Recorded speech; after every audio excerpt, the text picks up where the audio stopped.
Hello guys, sa part 3 na ito ay muli nating i-continue yung naudlot na ating pag-uusapan regarding sa abortion. At sa unang dalawang video na akin pong ipinost ay tuwiran kong sinasabi na disagree po ako sa posisyon ng Seventh-day Adventist na ipahintulot ang abortion sa mga ospital ng Seventh-day Adventist. So ituloy natin yung video ni Brother Melvin Sarmiento, isang tapat na nag-e-expose ngayon ng katotohanan regarding sa pagpapahintulot ng Seventh-day Adventist Church sa ating mga ospital na pumatay ng buhay ng mga sanggol o ng abortion. At ang nanguna ho kasi dito na tao, dito sa usapin ng abortion, ito po ay tinuturing na, tinuturing na talagang malupit, no? Itong taong to. Pakita ko ho sa inyo ha. Tawag nga sa kanya, bansag sa kanya, although alleged lang. Pero tingnan natin, basahin natin mula mismo sa bibig nung ina-allege na notorious abortionist. Doktor siya, notorious na abortionist, ina-allege siya. Pero siyempre, mula mismo dun sa taong yon. Yan yung sinasabi nating right from the horse's mouth. Kaya nga hindi ho hearsay yung programa natin. Hindi tayo gumagamit ng chismis o hearsay. Mula mismo sa bibig ng taong yon na ina-allege, ang pangalan niya po ay si Dr. Edward Campbell Allred. Mami, paki-flash. Sabi dito, the abortion clinics, including one in San Diego, are owned by multi-millionaire abortionist Dr. Edward Campbell. Mami, paki-flash. Sabi dito, the abortion clinics, including one in San Diego, are owned by multi-millionaire abortionist Dr. Edward Campbell Allred, who says he has personally performed at least 250 abortions since 1968. The Allred organization performs an estimated 1/3 of all abortions in the state each year. So, Grabe. dito maliwanag, itong binabanggit na multi-millionaire na ito, nag-perform na ika siya ng at least 250,000 abortions mula pa noong 1968. Grabe No? Ganon katindi. At alam niyo po, pinapangalandakan mismo nitong multi-millionaire na doktor na ito, na abortionist, yung kanyang ginagawa. Next, pakita natin. Mami, ang sabi mismo rito ni Dr. Allred, population control is too important to be stopped by some right-wing pro-life types, Allred said. Take the new influx of Hispanic immigrants. Their lack of respect for democracy and social order is frightening. I hope I can do something to stem that tide. I'd set up a clinic in Mexico for free if I could. Maybe one in Calexico would help the survival of our society, could be at stake. I-stop na muna tayo dyan. Okay? Ito yung isang paraan niya ng tinatawag niyang population control. Kasi nga, itong sinasabi niya, yung pag-influx, pagpasok ng Hispanic immigrants sa US nga ho, yung sinasabihan niya, kulang sila sa respeto, lack of respect sa demokrasya itong mga Hispanic immigrants. Yun ang sabi ni Dr. Allred. No? Kaya nga, umaasa siya na magagawa niya na mapigilan ito at magtatayo siya ng clinic sa Mexico, maging sa Calexico para makasurvive yung lipunan, kung yung survival ng lipunan ang nakataya. Dahil sa pagpasok ng mga Hispanic, ang pinupunto niya rito, mga clinic ng abortion, itatayo niya para makatulong lang sa population control. No? Kaya sabi, Mami, pakibalik, eliminating welfare would be good step toward population control. The aid to families with dependent children program is the worst boondoggle overcreated, he said. When a solid black woman, 17 or 18, can decide to have a baby and get welfare and food stamps and become a burden to all of us, it's time to stop. In parts of South Los Angeles, having babies for welfare is the only industry the people have. Yan. Sinasabi niya naman dito, kaya nga ito, si Allred, yung iba rito, kumbaga, yung ibang mga leader ng Hispanic country, nandiri dito kay Allred kasi siya yung parang, kumbaga pinagbibintangan siya sa kanyang pananalita, na siya yung may prejudice sa ibang lahi. Katulad dito, mga black, sabi niya. Yung mga black na kabataan, 17 to 18, magdi-decide na magkaroon ng baby. Tapos, bibigyan pabigat yung gobyerno. Pinaparaphrase ko na lang, bibigyan pabigat yung gobyerno. Ay panahon na napigilan yan. Kaya nga, sa bahagi ng katimugang Los Angeles, yung pagkakaroon ng babies for welfare is the industry the people have. Kumbaga tinutuligsa niya rito yung mga black people na anak lang ng anak, tapos ang mga magbibigay ng mga pangangailangan nila, gobyerno, pabigat lang sila sa gobyerno. Yun yung punto niya rito. O kaya nga tingnan nyo ang record ngayon. Paki-flash, Mami. About sa mga black lang. Over 22,500,000 black babies have been aborted over the past 50 years. Kita nyo? 22,500,000 na mga black babies inabort. Grabe itong taong to. Sa nakalipas na 50 taon. Kita nyo? Kaya mga sinasabi ni Allred, totoo yung ginawa niya yun. Kaya nga dun sa record, at least 250,000 abortions yung ginawa niya since 1968. Yun yung kanyang, kumbaga, battle cry. No? Battle cry para sa population control. At ang sabi pa ni Dr. Allred, pansinin nyo next, Saturday is the most popular day for women to get abortions. At Avalon, more than 100 are often done from 8 a.m. to 5 p.m., Allred says. Sabado daw, yung pinaka-popular na araw para gawin ang abortion sa mga kababaihan. O syempre, sabat. Tanong, sino ba itong si Alred? Si Dr. Alred, mga kapatid at mga kaibigan, ay alumnus ng La Sierra University. Alumnus. Kasi doon siya nag-aral, doon sa graduate. Ano na yung La Sierra University? University po yan ng Seventh-day Adventist. Okay? Nakita nyo na may isang tao na kung saan napakatindi sa pag-a-abort ang kanyang katwiran para makontrol yung population. Kasi may mga tao daw, lalo na daw yung mga black, na anak lang ng anak, nagiging pabigat sa gobyerno. So para makontrol ito, napakarami niya pong inabort. Ang tao na ito ay alumnus o graduate sa isang paaralan ng Seventh-day Adventist. Nagets niyo yung yung chain na binibitawan nito ni Brother Melvin Sarmiento. So baka ang pananaw mo, teka lang, graduate lang siya sa school natin. Pero hindi naman kinikilala ng ating school kung sangkot sa pag-a-abort ng libo-libo at milyon-milyon tao. So ituloy ko po yung video para ma-gets niyo po yung ibig sabihin ni Brother Melvin Sarmiento. Yan. Tuloy natin. Next. At doon sa La Sierra, kinilala itong si Dr. Alred. Ito ho, yung mga papuri niya. Pinicturan ito ni mismo ni Brother Andrew Mitchell. Ito ho, Edward Alred. La Sierra University wishes to thank Edward Alred for supporting the Tom and Visa para School of Business. His thoughtful generosity will forever be an example to our students. So, talagang para sa La Sierra University, bayani itong si Dr. Alred. Tingnan nyo yung Nag-gets nyo yung kung paano nasasangkot na naman ng Adventist sa tao na ito. Yun daw university natin, nagpasalamat pa sa tukmol na ito. At mabuting ehemplo daw siya. Kinilala ng ating school. Itong isang tao na milyon-milyon ang inabort. Isipin mo yan, tama ba yun? Grabe no. record niya. Sa Kaya nga politik talaga. sinasabi na si Dr. Alred, ipinagpapalagay, no? Alleged. No, kasi kumbaga wala namang krimen dahil pinayagan nga yan noon ng Supreme Court nationwide yung abortion eh. 'Di ba nung Roe versus Wade, yun yung issue diyan. So walang crime diyan. So kaya nga ina-allege, pinagpapalagay siya, no? Na siya ay notorious.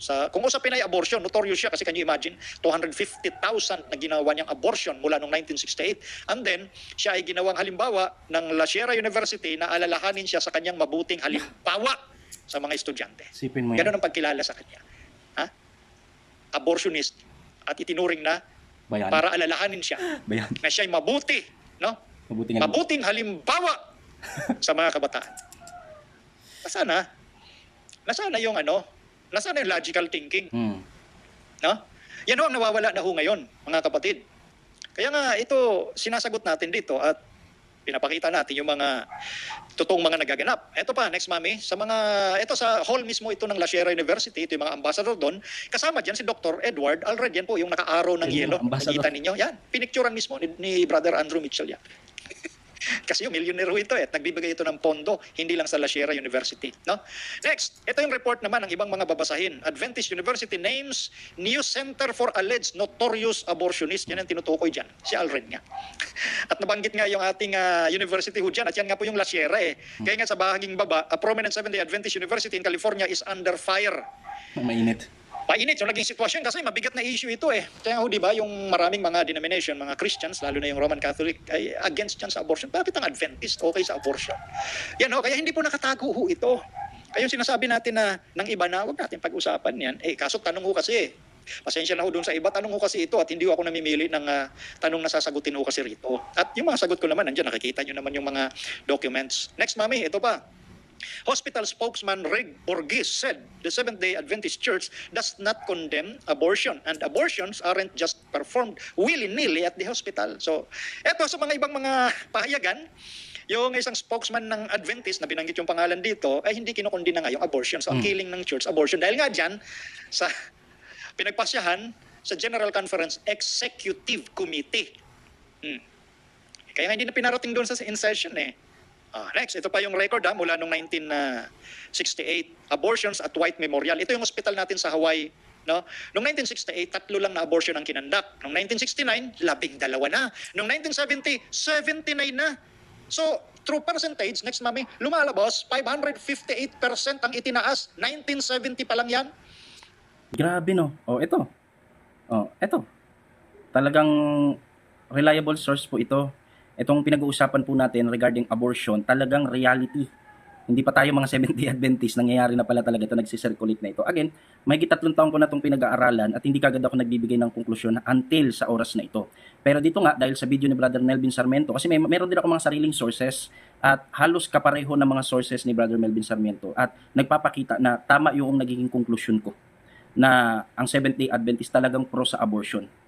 Tuloy ko po yung video. 1968, 3. 1969, 12. Noong 1970, 79. So, 558% ang ginawa ng ospital natin doon sa Awang. Kaya nga dito nagsimula yung issue. Kaya nga nagbuo ng mga committee na sabi nga doon ng isang elder ay competent committee para pag-usapan yan. Yun pala, nagbigay lang ng guidelines. At ang dahilan, therapeutic. No? Yun yung sinasabi doon sa guidelines. At dinugtungan yan hanggang sa ating panahon. Kumbaga, para lang ba ma-approve, para walang masyadong issue, sinabing ito'y therapeutic. Kumbaga, nagkaroon ng committee ng pag-uusap para pag-usapan daw, pero nangyari, gumawa lang ng guidelines, nagkaroon lang ng therapeutic na dahilan para hindi na masyadong questionin. Pero hindi na aalis ang katotohanan na talagang nagpapalaglag ang mga ospital ng Seventh-day Adventist. 1990s at hanggang sa naganap nga yung botohan na nag-disagree si Pastor Doug Batchelor doon sa General Conference Executive Committee. Kaya kahit papaano, hindi kahit papaano. Kumbaga, believe din ako kay Pastor Doug Batchelor. Dahil sa kabila na siguro, tatatlo lang yata ang pag-aalala ko, tatatlo lang sila doon. Lumaban sila. No? Yun nga, nalunod sila sa botohan 90%, taas ng kamay, pabor Sipin mo yan. Diba? So, etong si Dr. Alred kasi, ako po, ewan. Yun o, ngayon, eto, next mami, nung 1970 guidelines, ayan, yung guidelines ng 1970, tinuturing pang conservative kasi only therapeutic reasons interfered with making money, published for the public. Noong 1971, naging ano na, eto na, liberal na. Kaya nga ang sabi kanina nung isang doktor na binasa natin, nagiging ano na, liberal. Ibig sabihin, basta-basta na lang isinasagawa. Parang wala ng pakundangan.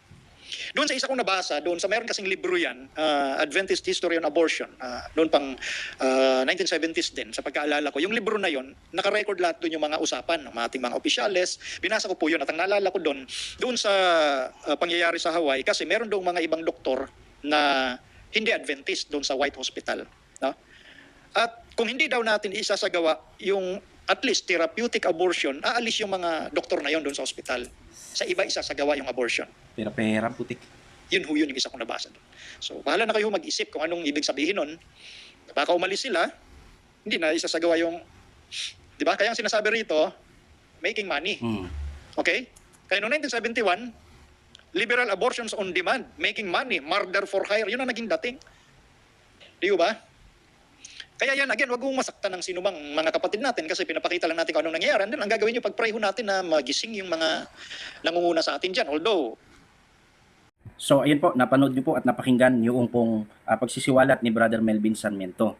So, hindi ko natatapusin yung kanyang video kasi magkakaroon ng maraming part ito kasi mahaba talaga yung kanyang video. Sa totoo lang, kayo na yung bahalang mag-imbestiga.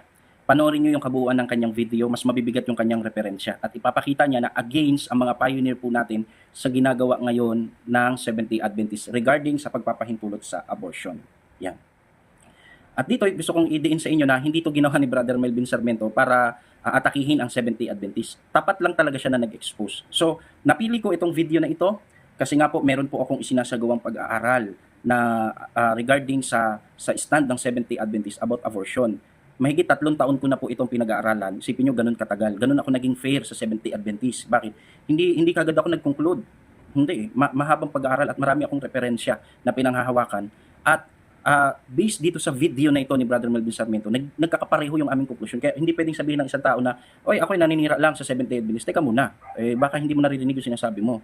Kaya kumuha ako ng isang referensya ng isang tapat na Seventh-day Adventist para ipakita na malinis ang intensyon namin, bakit namin pinag-aralan yung bagay na ito. At iisa naging conclusion po namin, talagang legal sa Seventh-day Adventist ang abortion. Isinasagawa po yan sa mga ospital ng Seventh-day Adventist. Ngayon, from the top, ano masasabi ko po dito? Ayan. Ako po, meron din pong anak. Wala pang 1 taon. Hindi ko po matatanggap po ito, mga kapatid. Hindi ko po matatanggap na ang Seventh-day Adventist na aking kinabibilangan, ito pala ay pro sa abortion. Kaya nga, mahigit 3 taon kong pinag-aaralan kasi hindi ako nagbibigay ng konklusyon until sa mga oras na ito na nire-record ko ang topic na ito. Kaya ulitin ko, kumuha ako ng isang source para ipakita na hindi lang ako yung nag-a-arrive sa ganitong konklusyon. Kahit yung isang tapat na membro ng isang Seventh-day Adventist, talagang pinatutunayan niya based sa mga reliable sources na tayo pong mga Adventist ay pro na ang ating mga ospital ay nagsasagawa ng pag-a-abort ng bata. At yan po ay pinahihintulutan ng ating pamunuan. Disagree po si Raymond Cada. Kaya dito, sana maging bukas ang ating isipan. Tatapatin ko na po kayong lahat. Hindi ko kayang tanggapin po ito. Sa totoo lang. Hindi ko kayang manatili sa isang pananampalataya na pumapatay ng mga sanggol. Hindi ito maliit. Sa totoo lang. Kung ikaw, siguro, pwedeng sabihin mong hindi ito malaking bagay kung wala kang anak. Hindi ko kayang tanggapin na yung church, tingnan nyo po, yung, di ba may pag-aaral tayo sa Roman Catholic? Kaya nga ayaw natin bumalik po diyan kasi based din sa history, maraming pinapatay. At inaamin niya ng Roman Catholic na may mga naging leader sila na talagang sumasalungat na sa pamantayan ng Diyos. Kaya nagbunsod ito ng pagpapapatay at pagpapahirap sa maraming mga tao. Di ba hindi natin ako mismo hindi ko masisikmura. Nabibilang ako sa isang kinagisnang pananampalataya na may background sa pagpatay. Ito ganito din eh. Mas matindi, walang kalaban-laban yung mga bata. Nagigets niyo po ako? Sa totoo lang mga kapatid, napakaraming issue na pinagdaanan ko sa mahigit 7 years ko na pagiging Seventh-day Adventist. Napakarami kong issue na napagdaanan po dito. Pero hindi po ako natinag. Nagpatuloy ako sa pananaw na ito po yung tunay. Siyempre, kayo din naman, ganyan din ang pananaw. Unang-una pa lang yung pagpasok ko sa theology. Ako po ay first year theologian. Nag-aral po ako 2017. Pero hanggang ngayon hindi ako graduate. Bakit po? Kasi unang-una, ang pag-aaral sa theology, pag wala kang pera, wala kang karapatan maging pastor unless makakita ka ng sponsor. Yan ba yung pananaw? Sa thinking ko bilang isang nag-aaral ng Biblia, lumilitaw na pag wala akong pera at walang tumulong sa akin, wala akong karapatang maging lingkod ni Kristo na mangangaral sa church. Ibig ko sabihin, isang ordained pastor. Para bagang paramihan na lang ng pera. Ang point ko is, maraming hindi qualify sa theology. Pero dahil may pampaaral, nagiging pastor sa Seventh-day Adventist. At marami namang nagiging hindi makapagpastor sa Seventh-day Adventist dahil wala lang pera. Pero may kaloob talaga. Nasa pamantayan ng Biblia pasado. Ito isang kasiraan sa Seventh-day Adventist. Pero hindi nyo to narinig sa akin na iniangal. Wala akong alam na video na in-expose ko na ganito yung aking pananaw. Hindi nyo to marinig sa akin. Bakit? Hindi ako natinag dito. Kung baga gusto kong harapin yung katotohanan, sige. Pero hindi ako na nagpatuloy sa aking pagte-theology kasi may time na ako'y nagmakaawa kay Sir Olarte, kilala yan ng mga worker na theologian. Isipin mo may isang church, dahil nag-speaker ako sa iba't ibang church, may isang church na nagbigay sa akin ng sponsor. Sa araw na ito, palagay natin, sa araw na ito, yung last day ng aking pagpapa-enroll. Bukas tapos na yung enrollment sa theology. Last day ng aking pagpapa-enroll, nakiusap ako kay Pastor Olarte kasi po, yun pong sponsor makakapagpadala next week pa. Ibig sabihin, hindi na enrollment. So, nakiusap ako, nabigyan ako ng 18 units para lang, siyempre hindi ako masyadong tumagal. Kasi may sponsor naman. Pero alam niyo po, hindi ako pinagbigyan. Ito hindi ko sinasabi ito para siraan ng Adventist. Para ipakita lang na marami akong pinagdaanan na hindi ko na po ini-expose sa mga tao. Pero hindi ito naging dahilan para ako ay umalis. Pero nawalan na ako ng gana mag-theology kasi dahil wala akong pera. Kaya pag may mga mag-sponsor sa akin, alam nga maraming mga church, ang daming gusto mag-sponsor, hindi ko na sila tinatanggap. Bakit? Kasi nga, napahiya na ako sa una na mayroong mag-sponsor sa akin, pagkatapos dahil lang sa, alang naman, persahin ko yung kapatid. Ay baka pwedeng padala mo ng mga teka lang muna, sponsoran na lang ako pa magpapersa. Pero dahil nga sa ganung sitwasyon, hindi ako pinagbigyan. Theology yan eh.